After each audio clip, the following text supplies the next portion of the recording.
Hey, what's up, everybody? Chad Calek here. I just wanted to let you all know that the episode that you're about to listen to is episode number 1 of the 10 episode of Blood Red Sky Notes from the Most Haunted Structure in the World Special Podcast Series. Now, you've all been hearing about these series that we've been launching, in which they've been extremely successful.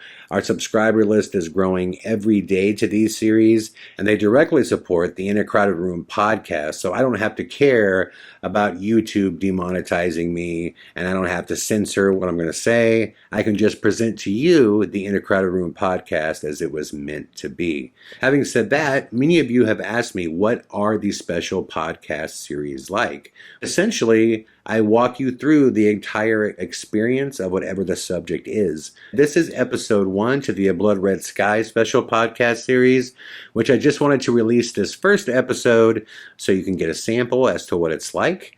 And if you enjoy it and you want to become a subscriber to all 10 episodes of the Blood Red Sky Notes from the Most Haunted Structure in the World special podcast series, please click the link below and it will take you to the order page where you can purchase your subscription. Having said that, enjoy episode number 1, which is titled The Philly Connection, and I will definitely be back with another episode of the In a Crowded Room podcast tomorrow. Thank you so much for your time, and enjoy episode number 1.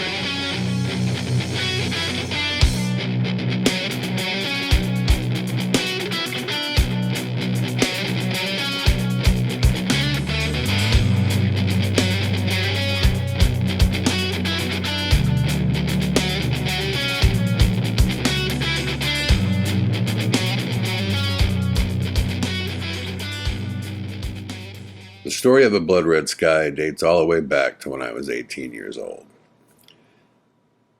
I think I've told this story on one of my podcasts before, but this all stems from my father was injured when I was in high school.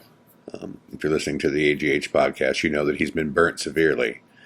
And he had made a recovery, but it was difficult for him to go out to public places. Especially if it's a hot day, plus he has scar tissue and he was just never that comfortable being around public crowds. So he never came to any of my high school baseball games. And it's not that he didn't, didn't love me or didn't want to be there. He was extremely supportive and he was a great father. And I just knew it was uncomfortable for him and it wasn't something that I wanted to push him to do.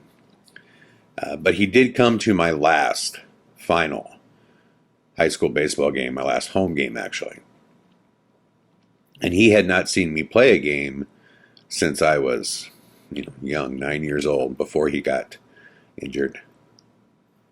And I was a good baseball player, That was one thing that God, gave me the talent to do. And I very rarely struck out. I think the whole season I might have struck out once or twice in 40 games. And this is the last game. And the first 3 times that I come up to the plate, my dad's there watching me. And I'll be honest, it's making me nervous. I really want to do well in front of him. And I struck out 3 times in a row. And I knew it was those nerves. I could feel it. I was thinking too much. The key of being a good hitter is to just react. Just don't think, react. Just clear your mind and react. And I had so much on my mind. And my last at bat, before I stepped into the plate, and I knew it. I knew this would be the last time he would ever see me swing a baseball bat. And something happened. I've talked about this a lot, at public speaking events as well, but something happened. Something took over, and I crushed a 400-foot home run. I mean, it was the biggest home run I've ever hit. It couldn't have been more perfect. It was a high fastball, which I could, most of the time, that's the one pitch that I could never catch up with, that could strike me out. Just because it's closer to your face when it comes in. The baseball is closer to eye level, so it's hard to lay off of. And it's hard to get the barrel of the bat, at shoulder level. So it's a pitch that historically strikes most batters out. Whenever you have like an 0-2 count or a 3-2 count, pitchers always try to get you to chase a high fastball. Well, this was the first pitch he threw me was a high fastball. And I swung as hard as I could, and I couldn't have hit it any more perfect. But there was something different that happened. Something happened. Something took over and just did it. And it was almost like I woke up when I was rounding second base. It's almost like I wasn't present, like something subconsciously took over. And I spoke to Laura about it that night. Not in great detail, but I remember leaving the ballpark with her and going, man, something took over. Like it was something happened. Because she was like so excited. She was like, you did it. Your dad got to see this, and wow, like what a night. Your last at bat at home ever. You hit a 3-run homer. Our left field was just like Field of Dreams. It was the fence would run right up to this cornfield. I mean, the ball landed probably 40 rows deep in the corn. I mean, it was. I've never since or before hit a ball that far, and that stuck with me my whole life. What happened? Something took over in my brain. Something that I would later learn to be what I believe to be psychokinetic, like the power of the mind. And it stayed with me for a long, long, long, long time. And I didn't know back then that I would necessarily make a documentary about this or come up with a series of tests or anything or experiments.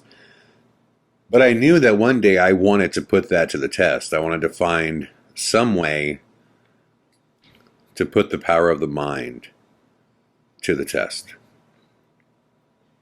Okay. Now let's jump forward all the way to 2005. I had just finished making Paranormal. And I released it online, the first part of it. And it did really well. I mean, it took off. I mean, it got 200,000, 300,000 views, like, quickly. And at that time, I did a very stupid thing as a young man working in Hollywood. I made that film on a handshake agreement of the things that I would provide and the things that I would do, the post and the editing and all this stuff, in exchange for a very small production fee, in which my partner didn't hold up his end. And it was crushing to me because this person was a really good friend of mine. Now, thankfully, years later, I got the chance to sit down with him 10 years later and kind of, put it behind us. But it was crushing to me at the time. And I had woke up one morning and I talked to Laura and I said, I can't work on this Paranormal project anymore. And it kills me because it's good. It's fun. The timing is right. I enjoyed it. But this agreement, this relationship, it's never going to work out. And I just said, I'm just going to walk away now because each day that I let it go on, it's just going to get worse and worse. Until, pretty soon, it's just a horrible situation that's uncurable. So I decided to do that. I was done. I had made the decision. I had gone down to the beach like I always do and did my, I guess it's the equivalent of prayer. It's just kind of, talking to the world, talking to whoever God is, and just kind of said, I don't know why you had me, make this film or if I was meant to or not, but, just make sure that, you take care of me moving forward here. I've never been, one to ask for specific things like, when I have these little prayer sessions, I don't say like, bring me a new Canon 5D or something like that. It's more like, I made this decision. This hurts. I lost a friend in this. I put a lot of work into something. I don't know why things have gone this direction. Just make sure that I'm okay, that I bounce back and do something greater, And the following day, I'm in my car and I'm actually driving to meet a friend who was working on another project because I needed to pick up some kind of work to make some kind of money. And I get a call from a friend of mine named Corey Moss, who's working at Yahoo, the company yahoo.com. And they have a new original content development, department where they're making an original series or they're talking about it. This is like in the early stages of original shows that would actually appear online. Now it's commonplace, it's everywhere, but this was the early stages of that. And he says, where are you at right now? And I said, I'm on the 405, man. And he's like, okay, don't ask questions. Turn your car around right now. Here's an address. And I need you to drive here right this second. And I'm like, what? And he's like, dude, so help me God, I just need you to do what I'm telling you to do. I'm like, okay. And I go, what's all this about? And he's like, do you have that Paranormal with you? Can you access it online? And I go, yeah, actually, it's funny. I just took it down, but I have the private files where you could watch them. He's like, but if you come down here, we can pull them up. And I go, yeah, for sure. And he goes, okay, get down here right now. So I've known this friend Corey since college. I actually worked with him back at our college newspaper.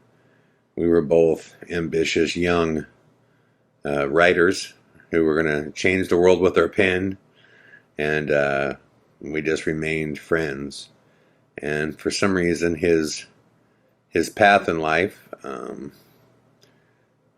always followed mine. So we were always wound up living blocks away from each other and everything. It was really neat. So he says, "Come on down." So I get down to Yahoo and I walk in, and there's this tons of people, that are in this line, and I'm like trying to figure out what's going on, and I see Corey come out of this room, and he was like, hey, just come with me.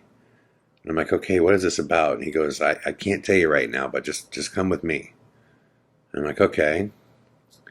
So I get in this room, and I'm just waiting around with Corey, and he goes, a friend of mine, or my boss, he said, Drew, my boss Drew is going to be in here in a second. He's got some questions for you. And I'm like, okay. So it's probably about 15 minutes later, this gentleman, Drew, comes in. And he questions me about the paranormal, nonstop. He gets a million questions about it. And he questions me about filming the paranormal and what you need and what the difficulties are and what are my thoughts and beliefs and, the categories and the classifications and where would I go if, I had an infinite budget to do so. And, this went on for probably about 30, 40 minutes. And then he finally stops, and I noticed when I was in there that there was this tripod with something under it and this like black curtain thing hanging over it. And he pulls this black curtain off, and you see Steven Spielberg's The Rising. And I'm like going, whoa, what is going on here? And I learned that Steven Spielberg wants to do something online, some kind of original series with a social media network, with Yahoo as their partner.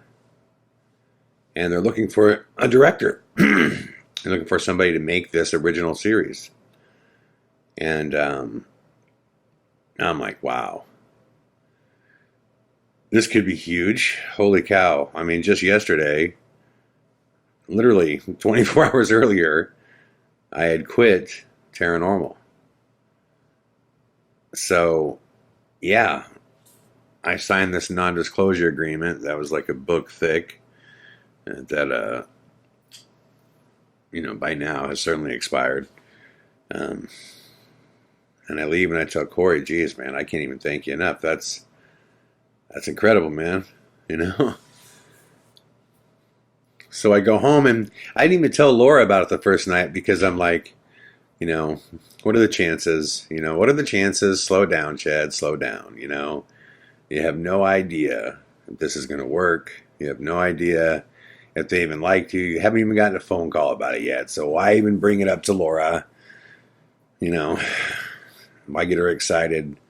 Because, in Hollywood, these opportunities come up all the time. But, this is an industry of continued pursuit, meaning most of the time you don't get the gig. You keep going until you find the one that works for you, and you build upon those successes. So I didn't say anything the first night. And I didn't have to wait for long because the following morning I got a phone call from Corey going, man, you hit it out of the park. I just want you to know that, they want to send Paranormal and your materials, photos of you, all this stuff. They want to send this over to Steven. So if you can give me the links to Paranormal and any pictures of yourself, bio, stuff like that, then it's going to go to him today, like right now. And I'm like, wow, okay, awesome. So I give them everything they need. And didn't have to wait long again. Following morning, I get a phone call from Corey again. Steven loved everything that he saw. I'm pretty sure they're going to go with you, man. There's a lot of excitement around here. It's not done yet, but I think you're in a good spot. I'm like, okay. So then I was just on hold. And 3 days went by before I heard back. And man, those were a long 3 days. By day 3, I had just given up. I'm just going, they don't like me. I was so close. I'm already like starting in my little mental pouty sob story brain going, I could have had it all type of thing. And I get the phone call and it's Drew. And he says, you're our guy. We want you to do this project. You're going to be working directly with Steven. You're going to be working with our development team. You're going to be the executive producer and kind of head this whole project up. That's what we need from you. Can you do it? That type of thing. And they took a couple weeks to negotiate the deal. Ended up being an absolutely stellar contract. And I went to work right away for this Rising project in which I was contractually bound for 12 months initially. It turned into 18 months before it was all said and done, but the first contract was for a year. So one of the first things that we started talking about was a live event. Steven wanted to do something big where people could log on all over the world and watch a live investigation. It could be interactive. There would be some kind of way we would come up with where the audience could kind of direct our moves and what we do and where we go. So one of the first things I knew that we had to do was to figure out, from a technical standpoint, how could we get the coverage we need and broadcast it live? Because those live Halloween, like ghost hunting specials that you see, they're always at really large locations, multiple cameras, 6-8 cameras. From a technical standpoint, it's a monster because a lot of times you have audio that is subterranean and it's really hard to pick up. So we had never done this. We didn't know how to do it. And I'm sitting there at a table getting really uncomfortable with the fact that the number one thing that I'm, that Spielberg wants to do is this, and I've never done it. When it comes to, filming a normal paranormal investigation in my kind of flavor or signature kind of style as a director, I can do that in my sleep. That's just the way I see things. I just make them the way I see them. and there's a feel to it. But I had never done, like I said, these big, massive live shoots that are subterranean and have multiple layers, and these old, jails or hospitals that have no power to begin with. It's just a big undertaking. So what I knew is that the series Most Haunted did live events all the time. And I had heard through the grapevine that they were coming to the Eastern State Penitentiary to do a live shoot. So my thought was, well, maybe I could call these guys and they would let me shadow them. Now, initially, I didn't have much hope that they would say yes, just because these shows are very competitive. But beyond that, it was pretty obvious to everyone that Most Haunted faked a lot of stuff. But, you never know till you call, And I found out that everybody on Most Haunted, all the cast members are also the producers, the directors, the DP. Like, they make the show. They're not just cast members. They physically make the show. So I remember I tracked down Yvette and Carl. They are married, and they're like the leads on the show. And I got the number to their production company, and I called, and it went straight to Carl. And he answered the phone, and it was Carl from Most Haunted, like the lead at Most Haunted. And I was like, "Oh, hey, Carl, how you doing?" And we ended up having an awesome talk. We probably talked for a half hour, and I told him who I was with and what I wanted to do, and was very honest, and just said, we've never shot anything like this, and I would love to just check out how you guys do it. And he said, "Sure, when you come in, we'll take you on set. You can go wherever you want, and have a good time. And while you're in, Yvette and I would love to meet up for dinner." So I'm like, awesome. At that point, I had gotten Justin hired on the show to handle all the technical stuff. So Justin went with me to Philadelphia. And truth be told, I was a fan of Most Haunted at the time. And when I say fan, I was a fan because, like I said, I didn't watch Most Haunted because I was looking for some scientific show. I was a fan of the characters. I was just a fan of the locations, the comedy in it. Clearly, they fake stuff all the time, but they never tried to come off as overtly scientists. I mean, one of the reasons I like them is they had this gentleman named Kieren O'Keefe, who was a parapsychologist, who at the end of the investigation would pretty much call everybody out on everything that he thought was BS. And I'm like, well, geez, that's really cool that they do that they have one guy at the end that says, well, this was bullshit and this was bullshit. And so I was a fan of his. I was a fan of all of it. So, I mean, I'm on cloud nine, guys. I mean, I am living the dream right now. I mean, this is fun stuff. I'm flying everywhere first class. I mean, they're really taking care of us. There's no garbage hotels. Everything is like a 5-star hotel. And that's because of the association, with that level of production and that, when you get closer and closer to the true kings of this town, there's a certain level, that things are done. And I was getting a full taste of all of it. And it was fun. It was really fun. So I fly into Philadelphia with Justin. We have a blast. We spend one afternoon just trying to figure out who has the best shake in Philadelphia. That's what we did for work. We went around the whole city testing shakes. We went to see the Rocky Steps, the Rocky statue, because we just had time. We were just starting, and we weren't going to get together with Most Haunted until that night. We got in early in the morning. We had per diem, which was a healthy per diem, so we went out for steak dinners and stuff. I mean, it was just crazy. But it was fun, and that's the life I was living that time. That was my job. So showed up to the set of Most Haunted, and everybody was awesome. Truly, everybody was really, really kind. And that's when I met Ciaran O'Keefe. And I got along with him really well. I learned he had went to college in Maryland. And I just kind of shared, my honest feelings, which is that I enjoyed the show. I found it entertaining. I owned all the DVDs.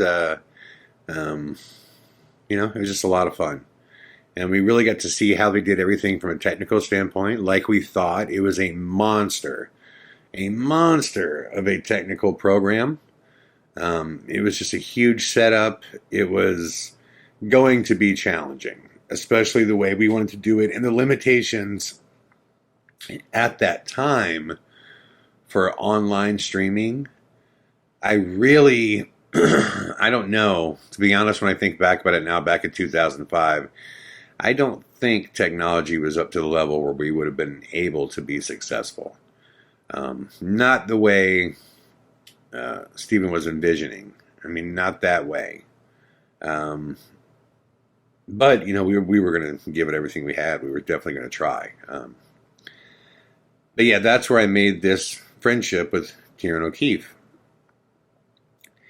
And the following night, that's when we have dinner with Carl and Yvette. And I want to say this before I tell this story. They were incredibly kind and genuinely good people. But what occurred at dinner was one of the most confusing things that I've ever sat through, because we went to dinner and they had so many questions about how did you get this job and what's going on. And, we were limited by what we can say because of the NDA. But we could, share, stories about our past and things. And we're having dinner and, I'm asking about them and, their shows and how they got started. And, it's a genuinely very pleasant evening and I'm loving it. And all of a sudden we're talking and under the table, like one of them hit it, you hear thunk. We're in the middle of a restaurant, a crowded restaurant. And Yvette's like, did you hear that? I'm like, huh? And she's like, did you hear that thumping sound? And I'm kind of sitting there like, yeah, but I don't know what to say right now because I believe you did it. I'm like sitting there and I'm like, yeah. And then Carl's like, yeah, it follows us wherever we go. I'm like, huh. I'm kind of looking at Justin, and Justin is looking at me like I could see his bullshit meter is just screaming, I'm like, oh, well, maybe it'll, leave us alone for dinner and kind of make a joke about it. And a few seconds later, from Carl's side, thunk. And, both their hands, by the way, are under the table and they're leaning forward talking to us. So you can't see their hands. You can't see their feet. And they're like, oh, there it is again. There it is again. And I didn't know what they wanted. I was just like, in my opinion, I'm 100% certain, and I mean 100% certain that they were making these sounds. They were hitting the table. They were hitting the table with something in their hands or something. And I didn't know. I didn't know what was going on. I didn't know, is this like their way of saying they fake stuff and they want to see if I go along with it? Or do they genuinely believe that something paranormal was happening? I don't know. It was so confusing. And it kind of bummed me out because up until that point, I was blown away by how just normal they were and how nice they were. And they were never not nice. That's why I precursored this story, because I genuinely liked them both. And I had a great time, but it got weird for about 15, 20 minutes because they kept doing it. Thunk, thunk, there it is again. It's back. Thunk. And, oh God, I just wanted to go. I bet if we took the tablecloth off and if we moved to the table 5 feet to the left of us, I bet we stop hearing the knocks. That's my honest opinion, Carl and Yvette, is that you're making knocking sounds. So if by chance they weren't, then it was one of the greatest displays of paranormal activity that I've ever witnessed, because these knocks were so loud they were heard above, the ambient sound of a crowded restaurant. So, Carl and Yvette, if you ever listen to this by chance, if those were real, I stand corrected and I apologize. But I think it was you too. I do. So yeah, it was funny. Afterwards, we wrap it up and we leave, and I was, weirded out by that, but still kind of excited that we get the chance to talk to him and everything. And Justin, right away, he's just going, "So what's up with that knocking shit?" And I'm like, "Yeah, I don't know, man." And he was like, "Nah, dude." And he's like, "That's crazy. Like, that was them." And I'm like, "Yeah, probably was." And he's like, "Oh, man, this whole thing's going to be weird, isn't it?" And he means like the whole ride, And I said, "No, man, because we're not gonna work with people that are weird, And but the reason I'm telling you this story is this is how I became friends with Kieren O'Keefe, and because we just had a great conversation, and Kieren seemed as normal and as cool as the other side of the pillow. I mean, like, he was just a great guy, laid back dude. Yeah, I mean, he was super cool. And not even that after that we like stayed in touch like every week. But, there were a few messages exchanged here and there over the years. And yeah, it was pretty crazy that, we made that friendship, because it was in 2012 is when I had the idea that I wanted to make a Blood Red Sky. And I knew I wanted to make it because we had just made American Ghost Hunter, and that was my family story and my story. And so much of my life in regard to the paranormal field had been built around my story with the American Ghost Hunter. And if you've seen the documentary, American Ghost Hunter is not fun. It was not fun for me. It's important. It's an important documentary that I think everybody should see. I mean that. I think everybody should see it. But it was not fun for me. It is an excessively dark movie. And reliving those memories are so dark that I was so ready to do something fun. Not to do something because it felt like therapy that I had to do. And I felt like I had to make American Ghost Hunter. I felt like I wanted to make a Blood Red Sky. And I knew the timing was right. We had people's attention because of American Ghost Hunter. That had come out to rave reviews and people were super excited about it. And my thing was, let's just do this now. Let's do this now with a Blood Red Sky. I wanted to do something fun. So when it came to ideas, if it wasn't for Paranormal State, I don't know that I would have come back to the idea of a film about psychokinetic ability. What happened on Paranormal State that really freaked me out is every single time on that show that they would send me into an investigation, I would capture something big. To the point that I honestly thought for a time period that my ass was cursed. I was like, why is it that I am capturing stuff every single time? And big stuff. Like, I don't know what it was. But something was going on during that. And later on, I kind of figured out what I thought a lot of it had to do with. And I think it's that layer of disbelief. Because disbelief and skepticism will actually have an effect on whether or not you experience the paranormal. If you don't want to experience it, you won't.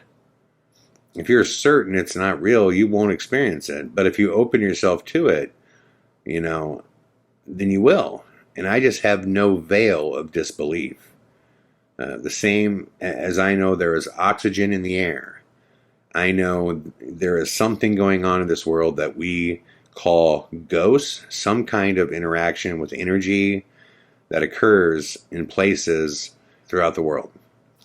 I know that ghosts, as we call them, are real. I know this. And I think that had a lot to do with it. But I often wondered, am I creating this? And I don't mean intentionally. I mean psychokinetically. Am I walking into a place that I believe to be incredibly haunted, and my brain is manifesting some sort of physical placebo? You know, am I causing things to move mentally? You know, I didn't know, but that question weighed heavy on me. I wondered why it was. I mean, I had never been on a hot streak like I was during Paranormal State. I mean, it was just like clockwork, man. Find a place that's haunted, dark, and scary that nobody doesn't want to go. Send me in there. I will walk out with evidence. You know, it was impressive even to me. To the point where I used to sit there and go, you know what? If I'm watching this, I got to wonder, you know, is Chad up to something, you know, fucked up here? You know, thank God the evidence was always so good, and it clearly established there was no way I could have faked any of this stuff. Because I can honestly say that I have never once in my life faked anything. I don't see the purpose in it. I think that defeats the reason for ghost hunting, and I think it takes a shit on anybody who's ever actually experienced anything real and had any real problems with it. I think it would be just disturbing to do that for so many reasons. But yet here I was, like I said, walking into all these places, capturing everything, you know, every time. It was just every time. And I started even wondering if the crew was up to stuff. I was just like, have they figured out, you know, some way to fake ship it? No, I would go back to the evidence. I'm like, yeah, no, there's no way anybody could have set that up because only I was there. I mean, that was the one beautiful thing about Paranormal State is 99% of the time during the dead time investigations, I was alone. And I love that, you know, just because there's nobody to contaminate the room. And if I wasn't alone, I was usually with Buell. And I know Buell, you know, people have many opinions about Ryan for many different reasons. The one thing I can tell you about Ryan is he does not fake evidence. And he, oh my God, I mean, he would blow up on anybody. If he ever caught anybody doing that, they would be gone, gone, gone. So that was heavy in my head, this film about psychokinetic ability. And I thought right away, I want to make it, because I want it to be fun, I want it to be kind of an homage to, you know, one of my favorite directors.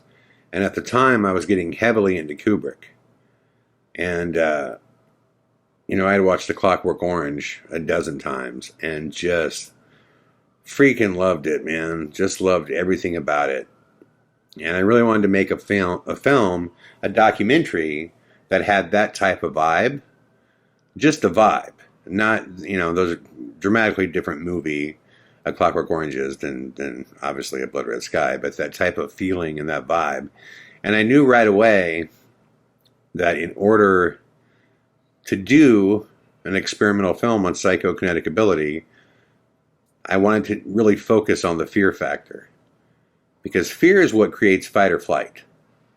You know, and that's when your mind is, you know, processing overtime, man. When you're scared, you know, for your life, when you are physically, truthfully scared, passionately scared, that's when the brain starts just doing crazy stuff.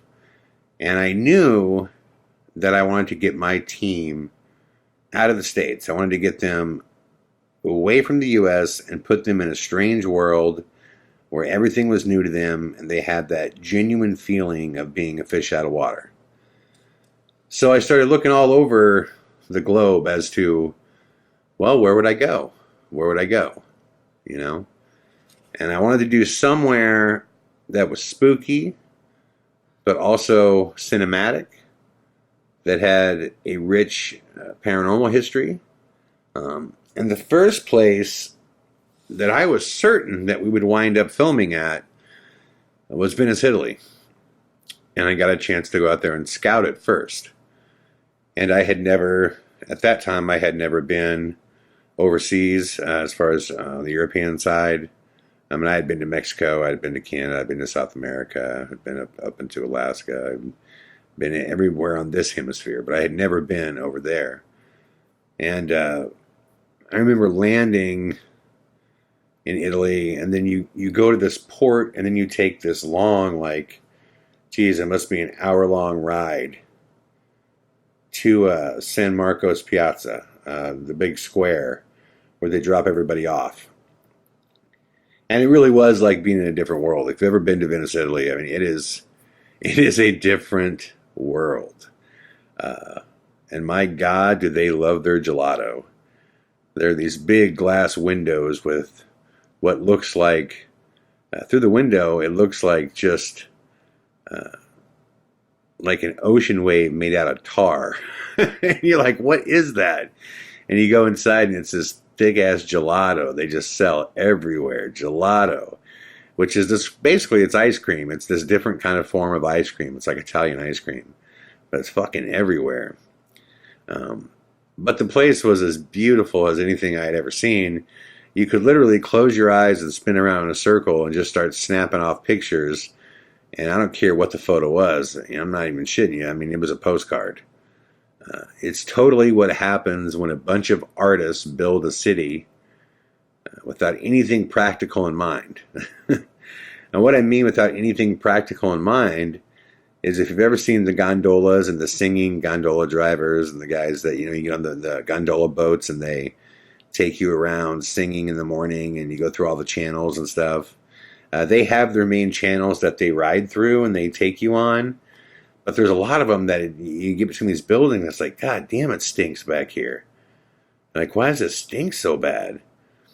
And you come to find out that there's no, like, proper sanitation system in Italy and over there. It's just, people's piss and shit is just, it's just dumping from the bathroom right into the water.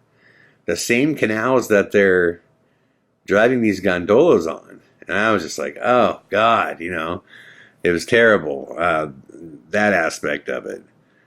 So you definitely wanted to stay inland and stay, I say inland, it's an island, it's a floating city, but you definitely wanted to stay above the watermark.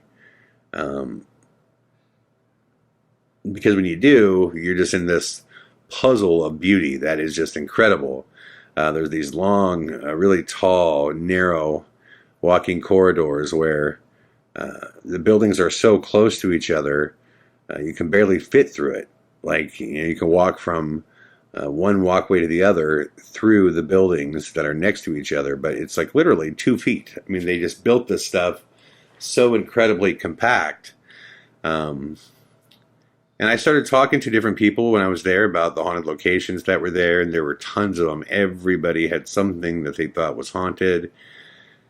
But I was let down because what I quickly realized is that for the film I wanted to make, Venice was just way, way too beautiful. Way too beautiful. I mean, it was just, I don't know how anything could look scary there just because it was so damn beautiful. Everything was just, so uniquely Italian and, man, I mean, just the architecture, just all of it was just spectacular. I mean, it was nothing short of, the perfection at the hand of an artist on every street corner. And I'm like, this isn't going to work. This is not going to work. And I was bummed out because I loved it there. I would have given anything to be there for like a week rather than 2 days. I was only there for a couple days. But I would have loved to be there for like 7 days. Like, that would have been amazing. But I wasn't. And I'm thinking, fuck, well, what do I do now? I mean, let me go back to the drawing board here. And at that time, basically, to finance the film, It was just, four friends of mine and myself. And we all got together. We all liked the idea, the general idea. And we all just said, let's take a shot. Let's see if we could turn this into something special. But we had a minimal budget. We had to be really, really smart about, the money. And that's why I was so bummed out initially. I was just like, man, if I wanted to go on just a vacation to Italy, I would have done that. That's not what I was there for. I was there to find the place I was going to be filming A Blood Red Sky. And it was just too damn beautiful. So I came back home to the States, and I sat down and I thought, okay, back to the drawing board. Where do I go? And a lot of places that I liked were in Australia, but I didn't know anybody in Australia at that time. And then a lot of other natural historical places that I liked were in the UK. And initially I was like, but I don't know anybody there. And I'm like, wait a minute. Yes, I do. I know Kieren O'Keefe. So I reached out to Kieren and I said, hey, buddy, remember me? I have an idea for a documentary that I want to make that I'd love to share with you. And I didn't know what he would think about it because it wasn't your typical, let's just go and do a haunted place and try to film ghosts type of thing. It wasn't that. So I didn't know what he would think about it. Thankfully, he loved the concept. He was like, okay, I see where you're going. This is fear-based. You have controls. And initially, I didn't necessarily contact him to be in the film. I contacted him because Most Haunted goes to like every incredible location ever. If you ever want to see the most amazing places you could ever possibly imagine, if you could ever imagine, go watch some of those Most Haunted seasons. I mean, from, Bodmin Jail to Chillingham Castle to the High Wycombe Caves, which is the Hellfire Caves. So basically I told him, I'd love to take a look at some places with you. Could you help me do that? I could flip you a few bones if you could take care of us when we're out there and handle the driving and like all that stuff and hook us up with hotels. And he made it easy. It was turnkey. It was really simple. He said, sure, come on out. And we looked at different places in the city. But the second he said Chillingham Castle, something definitely kind of rang a bell with me. And I'm like, Chillingham Castle. Because I knew that was King Edward Longshanks Castle. I knew it was considered widely considered to be the most haunted structure on planet Earth. And after speaking to Kieren about it, he was like, yeah, it's the real deal, But it was also an 8-hour drive north of London. So to scout there would be, you had to fly clear the hell over there. Then once you land, drive 8 hours. And the second, I landed, saw Kieren. I just felt the vibe. It was working. We drove up. The second I saw Chillingham Castle, I was just like, oh man, this is it. I could feel it on the outside. The first time we went there, it was just myself, Kieren, and Mary Beth and Natalie, one of our friends that helped finance the film. And we get there, and right when I walk in the courtyard, it's so spooky. I mean, oh my God, it was spooky. Nobody's there but us. Kieren takes us up to like the third floor, these old narrow stairs. I mean, this place is as authentic as it gets. And I'll get into a lot more detail about the castle in the next episode. But we get up right away. We're starving because there's no food. You're like 3 hours away from anyone that can help you in the middle of nowhere. So we stopped and got groceries. And we sit down to make or eat this pizza that we made. We just threw a pizza in. And we sit down, and right before we start eating pizza, you can hear children singing. And I look at Kieren, and I'm like, what is that? He's like, you hear that? And I look at him, and I go, yeah, what is that? And he's like, what do you hear? Singing? I go, yeah, children singing. He goes, yeah, you can hear it in the castle. I'm like, there's no children here. And he's like, oh no. No. I am like, wow. And it wasn't like faint. I mean, like you could really hear it. Now, what's interesting about Chillingham Castle is when it was constructed by Edward Longshanks, it was to not only torture the Scots, but specifically John Sage, the head torturer. He was about as disturbed as it gets. He was a disgusting human being. He loved torturing children. So they would bring the Scottish children there, and they would make the parents watch the children be tortured. But having said that, there were rooms and rooms that were filled with children. And we sat there listening to them sing. We can hear them singing, which was incredible. After dinner, we go back to the main room that I'm going to be sleeping at, and Mary Beth's in there too, and we drop our bags, and I'm like, wow, look at this courtyard, and you walk to the back, and you can see kind of the edge of all these bushes that are chopped up perfectly, and we just hear, smash! I'm like, what the fuck? And I turn around, and there's a hallway that connects our room to the next room, and the door that was just open just slammed hard as hell. And again, I come flying down the stairs. I'm like, Kieren, I'm like, you would not believe it just happened. And he goes, oh, that's the blue boy. I go, what's the blue boy? And he goes, did you open the middle door? And I go, oh, yeah. When I went in, I just opened it just to look to see where it went. And he goes, yeah, he doesn't like that door open. If you open it, at some point he's going to shut it and he'll slam it just to let you know that, I was just like, what are we talking about, man? I mean, we just walked into this place. And there's children singing, there's doors slamming. It was incredibly creepy. It was incredibly creepy. And what I knew for sure is that I had found the home for a blood red sky. On episode 2, guys, we're going to get into more about the castle and more about the experiment, and how I talked my team into doing this, because as you're going to learn, when they took off to go make this film, they didn't even know what they were going to be doing. They just knew it was going to be intense, and it had to be that way for what it was. But they literally did not know what they were walking into. They didn't know where they were going. They didn't know what they were going to do.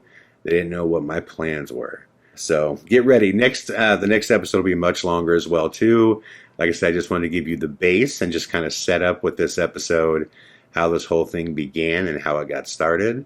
Thank you guys. Thank you guys for being a subscriber to A Blood Red Sky, Notes from the Most Haunted Structure in the World. This one's going to be a lot of fun. We'll see you next time for episode 2.